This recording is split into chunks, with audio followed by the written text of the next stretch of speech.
we're going to be continuing talking about the styles of leathercraft, and we're going to be talking about Western leather goods, rustic leather goods, social media leather goods, and Australian bushcraft.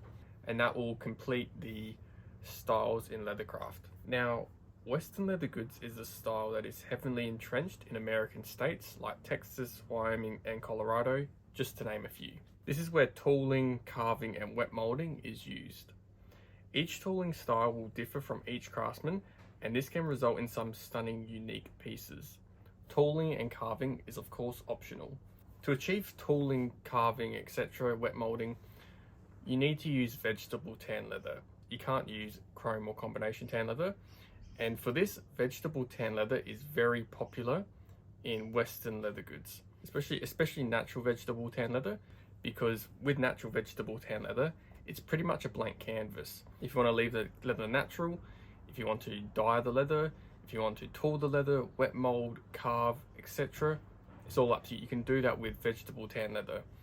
So natural vegetable tan leather, or vegetable tan leather in general, is what's popular in Western leather goods. It's a very interesting style because even though it's a bit more rugged than fine leather goods, it's still aesthetically pleasing. There is more of an artistic, very decorative element to the Western leather goods. You know, the big buckles, the metal tips on the belts, the decorative stitching, all that's very Western leather goods. So it's very unique, it's very different. Either pricking irons, stitching chisels, or a sewing machine can be used in Western leather goods with the aim to be aesthetic, functional, durable, strong, with or without unique tooling designs. So you think of, for example, cowboy boots in America.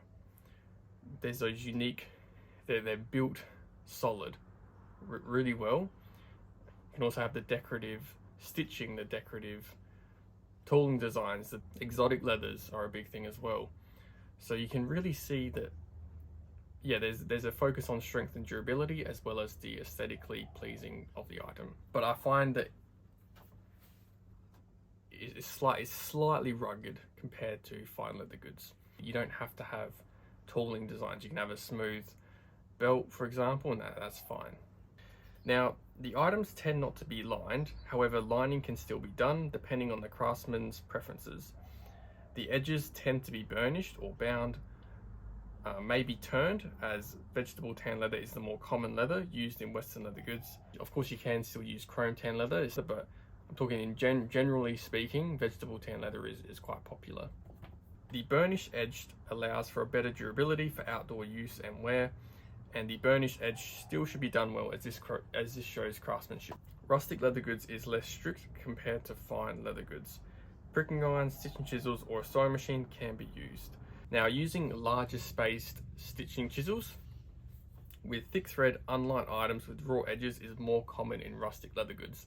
Now, me just reading raw edges, it's hard to read, but raw edges, thick thread, the largest space stitches per inch are all common in rustic leather goods. And that's hard to say, to be honest, because raw edges, yeah, for me, I couldn't do it. The style aims to have a rugged look, with an item to be durable for both indoor and outdoor use, with strength and durability in mind. And when it comes to unlined items, you need to use high quality leather. You wouldn't want to be using a genuine leather. You'd be using a full grain, top grain leather. So even though with unlined items, you need to use thicker leather for that, because you're trying to compensate for having a lining as well. So you'd use thicker leather. Whereas if you're lining an item, you can sort of have thinner leather at the top, thicker leather down the bottom, or vice versa, thicker leather at the top and thinner leather to line. So with an unlined item, you really need to use thicker leather to, obviously not too extreme, but I guess it depends what the item is. Hand stitching with thick thread can also add to the strength and durability. Though it's not necessary to use thick thread when hand stitching or machine stitching with this style. In rustic leather goods, you obviously don't need to use the most thickest thread. You don't need to use a 1mm thread. You can still use like an 8 or a 6mm thread. I have seen, for example, a watch strap that was used a 5 stitches per inch stitching chisel with a 0.6mm thread. Looked nice. I think it had burnished edges as well, so burnished edges are still a thing in rustic leather goods. You don't have to use raw edges, but that looked fine. So rustic leather goods, I think, of course, you don't have to use raw edges. It is common in rustic leather goods to use, I guess, to have raw edges, but you can still burnish edges as well. But if you do use a chrome or combination tan leather, the edges probably will just be left raw, because you won't really see edge paint. You won't see edge paint, generally speaking, in rustic leather goods. The mindset behind rustic leather goods is that more larger stitching chisels, thicker thread, unlined items, and raw edges. However, there is still, you can still burnish edges and use a medium to thick thread. Pull-up or wrinkled leather can be incorporated to add to the rustic look. Items can still be lined in rustic leather goods and use techniques such as bag piping or bound edges for bag interior edges, as seen in fine leather goods. I have seen in rustic leather goods that, you know, bag binding and piping is still used. Next thing I'm going to be talking about is actually social media leather goods. I was thinking of what is the more common style that we see on social media, and I was going to say that it was fine leather goods, but then I was like, well, it's not exactly fine leather goods. I think fine leather goods is a style on its own. And social media leather goods is what you see on social media, is kind of slightly different to fine leather goods. It has some similar aspects, but it's slightly different. And I think social media leather goods sort of took some of the skills from fine leather goods. So for example, the attention to detail in all the aspect of the design, choosing the leather, making sure it's high quality in every aspect, all that sort of stuff, and put that into what you see now on social media and all, with the nice burnished edges. Of course, people can edge paint still, but it's probably more popular to burnish, because a lot of people who get into leather work, you know, they're at home, they have a budget they want to stick to. They don't want to be buying edge paint and, you know, having to sand the edge paint, etc. It's just easier to burnish the edge, get a nice edge, etc. And, you know, with vegetable tan leather, you can burnish the leather edge. You don't have to edge paint. You can still edge paint if you want. You can burnish the leather edge very easily. With social media leather goods, I've sort of noticed that. So social media leather goods is where you were like me and discovered leather goods on a social media platform. This style is inspired by the traditions of fine leather goods and rediscovering the unwritten rules of fine leather goods, such as attention to detail in every aspect of the item. Vegetable tan leather is the more common leather used, either natural or dyed. This is where beginners, hobbyists to maybe some part-time and full-time leather crafters are. Generally, each craftsman has an inclination to fine, western or rustic leather goods, and uses this stage to learn the foundations of leathercraft before going into the style they like. The items that I made are small everyday carry items, from wallets, watch straps, journal covers, key rings, etc. Modern pricking irons with slanted holes are seen with or without an awl. Stitching chisels can also be used, or a sewing machine, but this will depend on the budget.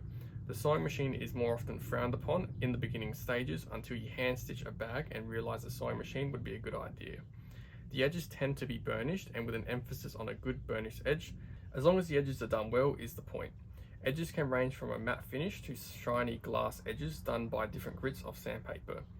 This is probably where a lot of innovation is happening, from different leathers, new tools, and new tips and hacks for leathercraft. So that pretty much sums up social media leather goods. There's vegetable tan leather, burnished edges, hand stitching. When you first get into leathercraft, the sewing machine is very frowned upon. Or in my case it was. And then the more you hand stitch, the more you realize you want a sewing machine. And that was me until I got someone else's pattern, of course, but I made a duffel bag. Hand stitched the whole lot of it. Took me like nearly a month to do. It was extremely painful. So I had no larger stitching pony to fit the different areas in.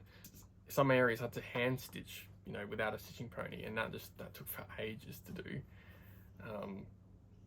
And honestly, at the end of the day, you know, it's quite satisfying to make a hand stitched bag, but you know, compared to a machine stitch, obviously there is a difference between the saddle stitch and the machine stitch, but you know, you can see why machine stitching was invented, because it's just faster, efficient,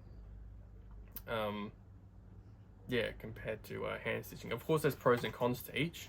Of course, if you're hand stitching, you're going to have to charge more because it takes longer to hand stitch. You know, you're talking about minutes to hours of hand stitching for an item, whereas a machine could get that done within a minute to seconds. That efficiency is a big thing, especially if you're running a business. And at the end of the day, you know, so many things are machine stitched, and I don't think customers really care too much compared to how we think as leather crafters. That's social media leather goods. Now, I'm going to be talking about Australian bushcraft. Now, this is actually a bonus one because I thought I would add this one in. Australian bushcraft is a style similar to Western leather goods, but without all the tooling and carving. It's probably a bit more rustic with high strength, durability, and functionality in mind. This style is simple and would have to be important to horseback travel, especially in the outback where you want tough items that can withstand the elements. Saddles, bridles, belts, saddlebags, pouches, boots, hats, etc. are common items. But yeah, that's sort of the history, I would say. I have seen leather, actually, I think there are actually kangaroo leather hats. I probably wouldn't wear one, but yeah. The Australian stockman with his side elastic boots sums up the style. Probably when people think of stockman boots, you think of something like R.M. Williams with the elastic, with the sides that are elastic. That pretty much sums up the style. It's not decorative. The boots are easy to slip on and off. That's pretty much the Australian bushcraft style. You want something that is simple, does the job, lasts long, can withstand the outback sun, Australian hot summer sun. The boot looks good, simple design, protects the feet and easy to slip on, and that's all. That pretty much sums up the Australian bushcraft. Kangaroo leather is quite popular in this area for its incredible tensile strength and durability, especially for belts. Belts with kangaroo leather is very often weaved as the skin is too small, depending on the size, for the length of a belt, and is already too thin compared to cowhide. I'll discuss kangaroo leather in another podcast episode because kangaroo leather is remarkable. It's quite funny though because it's an exotic leather. And exotic leather is obviously more of like a rare sort of leather. Cows are quite common, but it's funny, it's classed as an exotic animal, but like being in Australia, they're everywhere. So it's like, how is it an exotic animal? But it makes sense because it's obviously Australia is the only country with kangaroos. For me, it's kind of like, well, it's not really an exotic animal, but well, technically it is though, because they're only found in Australia. There is a market of exotic boots, crocodile belts, and other decorative leather pieces, and this is where Australian and American leather goods, or Western leather goods, can cross over. Traditional bushcraft, though, wouldn't be too much concerned with decorative elements, though. Of course, crocodile, there is like a market of crocodile items, belts, wallets, etc. So there is like an exotic market, but I think traditionally, the bushcraft is more about simplicity, durability, strength, being able to withstand long travels in the sun, whether it's with rain, etc., across the Australian outback and other areas. Now, that's pretty much would sum up those 4 different styles. Obviously, there's obviously much more detail to go into, but generally, those are sort of like some of the styles I thought I would talk about. Now, what style should you choose? The style you should choose is completely up to you. If you like Western leather goods, if you like fine leather goods, if you like rustic leather goods, social media, Australian bushcraft, it's completely up to you what style you want to use. Most people today find leathercraft on social media. So, people might start off with, that more social media leather goods and then go into the different avenues that they like. My style is a combination between fine leather goods and social media leather goods. My favorite pricking iron size, for example, is the 9 SPI. On my sewing machine though, I can't use 9 stitches per inch because the dial the 9 stitches per inch is actually in between where it clicks into place. So I can't actually stitch with a 9 stitches per inch. I have to use an 8. So I use an 8 stitches per inch when I'm on a sewing machine. If you are a beginner, I would recommend an 8 to 9 SPI pricking iron or scissors and chisel. That's either a 2.82mm, 3mm or 3.175mm pricking iron or scissors and chisel. Now I use a slanted pricking iron, but with those sizes, they pretty much will tackle watch straps, wallets, handbags, to duffel bags. Pretty much, it's a good size to tackle all those leather goods. But what I'd recommend you is start small, learn the basic techniques, and then as you go along in your leathercraft journey, you can go down a different avenue that you like. Now that's it for this podcast episode. Don't forget to like, subscribe on YouTube. Don't forget to sign up to my don't forget to sign up to the Leathercraft newsletter. It's free. And don't forget to enjoy your leather crafting.